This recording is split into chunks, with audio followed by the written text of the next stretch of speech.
What has always been so fascinating to me about the resurrection accounts of Jesus is the fact that our Lord understands his disciples' need to see and to feel his wounds. I find this fascinating as it is the farthest thing from how many of us live our lives. We spend so much time and energy trying to hide our wounds or trying to protect ourselves from the wounds of other people's suffering.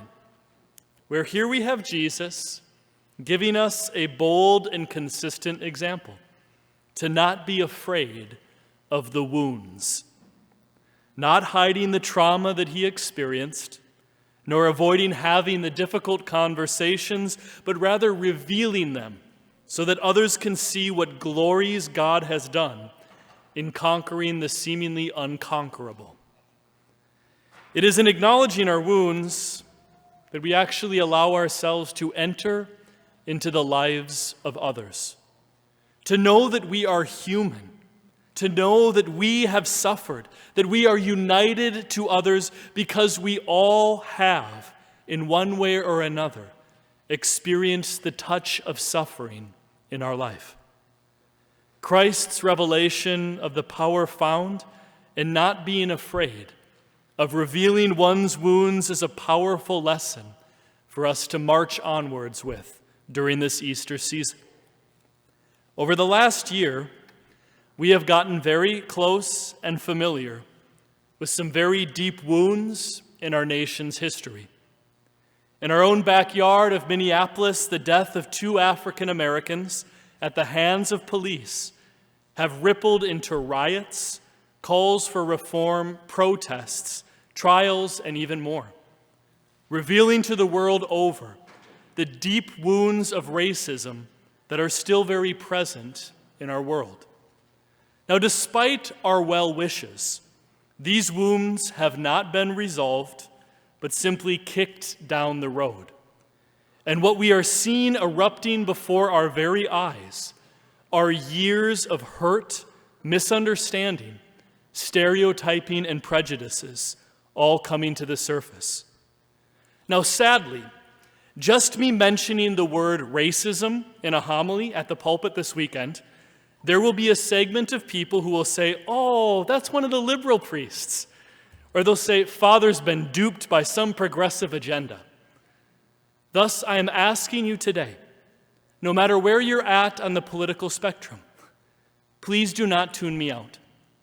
I am simply directing the lens of the gospel onto our current events. For if we cannot see the gospel in what is happening around us, then we need to ask ourselves, how are we engaging the resurrection of Christ being active and alive in this world and this community if the gospel is not allowed to shine in our own backyard? I think that the fact that the issues surrounding race have become so politicized have actually hindered us from talking about it authentically, when really what is at the core is simply a call to say, how can we as Christians better see our brothers and sisters around us? For at the end of the day, do we not all agree that racism is objectively a sin? It is actually in the scriptures and within our long tradition of being something that God has consistently condemned. One of the beautiful things, in fact, that Christ has given to this world was to break down the barriers that existed between people of different colors, cultures, and demographics. Jesus reveals to the fact that no one person is greater than another. We are all equal before God. And either we acknowledge this truth in this world, or we are going to be totally shocked in the world to come, where we are told in Revelation 7:9 that John has a vision of heaven, and here's what he says he sees: a great multitude that no one could count. There's a lot of people up there, from every nation, tribe, and people and language, standing before the throne and before the Lamb. Heaven is a place of multicultural diversity.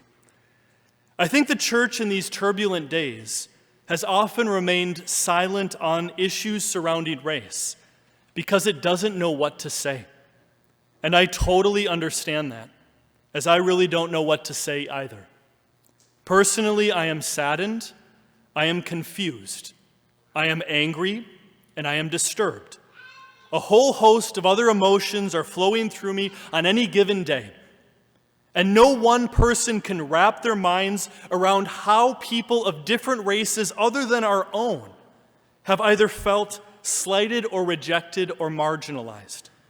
It is just too vast of a concept to understand everyone's unique experience through our own limited perspectives. And with the cancel culture that we live in, if you misstep and you say one wrong thing out of either ignorance or innocence, then you quickly become the enemy, even though you were trying to enter into the dialogue itself. So sadly, people just avoid talking about what needs to be talked about. But we really can't, especially in Minnesota, where these events that have affected our entire nation are a 15-minute drive from this parish. I think we find ourselves in a place where we are seeing the wounds of many hearts and lives coming forth. And we, like the disciples, are being given an opportunity to either enter into them and learn, or else walk away because we cannot handle the conflict that inevitably comes up when wounds are revealed for the first time. For if we are not willing to step into the reality of pain that exists within our brothers and sisters of color, we actually lose a piece of what unites us to our brothers and sisters, the human gift of empathy. And right now, no matter how you may feel about the George Floyd case or the recent incidents surrounding the death of Dante Wright, we need to hold the reality that these men who were killed were people's loved ones. They are not political statements. They are people who are missed, people who are mourned. And if we cannot at least share in the sadness of that fact, we are far from entering into the dialogue that helps us to see the wounds that many people of color are revealing to this world. It takes a remarkable sense of honesty and humility to attempt to perceive the world outside of our own perception, as it requires within us an ability to change. Just think about what it was like for the apostles in the upper room to have been confronted by Jesus bearing the wounds that he received because of their absence during his passion.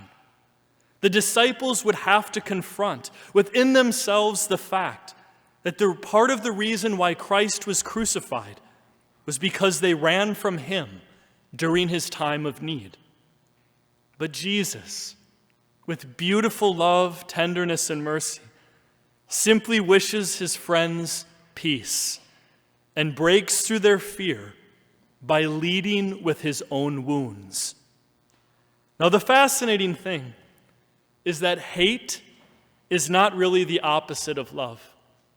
Rather, it's fear. Fear robs us of the clear vision that allows us to change, to grow, and to heal. Easter has always been considered a time of new birth, of hope, of healing, of mercy. And my encouragement to all of us, and myself included, is to not be afraid to receive the wounds that our brothers and sisters of color are revealing to us during these difficult days. We may not always understand how these wounds manifest, but what we can at least try to see is the reality of pain and hurt that underlies them. For if we truly are living our Christian way of life, we need to allow love to lead over fear. And we as Minnesotans have a great opportunity during these times to be open in heart, to have our minds transformed, and to truly receive our brothers and sisters in their times of need.